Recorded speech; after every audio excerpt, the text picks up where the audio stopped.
Staying connected with your sphere of influence builds lasting relationships and fuels business growth. But let's be honest, nobody wants to feel like they're being sold to every time you reach out. The real skill is knowing how to stay top of mind while keeping your connections genuinely engaged and interested. And when done right, it actually feels natural, strategic, and completely relationship driven. I've worked with countless agents who wrestle with this. They understand the value of staying connected, but they hold back because they don't want to overwhelm their contacts. One agent even told me they actually stopped reaching out altogether because they were worried about sounding too pushy. That's a costly mistake because consistent and meaningful communication is what drives long-term success in real estate, and it doesn't have to feel intrusive. Here are 3 simple strategies I use to stay in touch with my sphere while keeping every interaction authentic and genuinely valuable. Key point number 1, prioritize value over frequency. You've probably heard this before, but it's worth repeating. It's not about how often you reach out, it's about the value you deliver when you do. Instead of blasting out generic updates or weekly promotional emails, focus on sharing things your contacts will actually care about. This could be helpful market insights, what's happening locally, or quick tips they can use right now when your message clearly puts them first.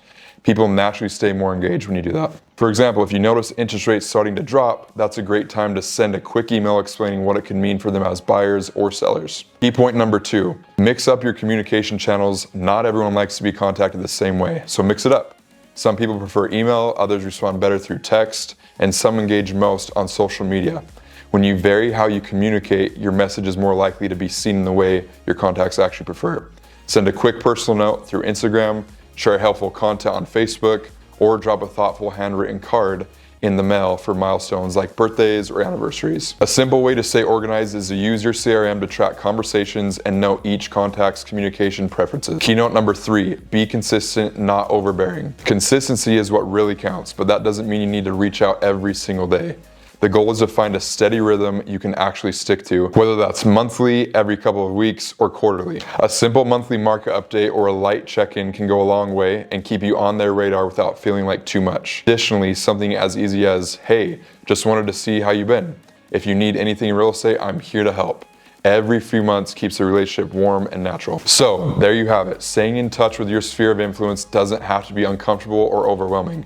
By focusing on value, mixing up your communication methods, and personalizing your interactions, you can stay on top of mind without being intrusive. If you want to dive deeper into strategies for building strong relationships with your sphere, let's connect. Feel free to reach out to me through call, text, or email. I'd love to help implement these strategies in your business.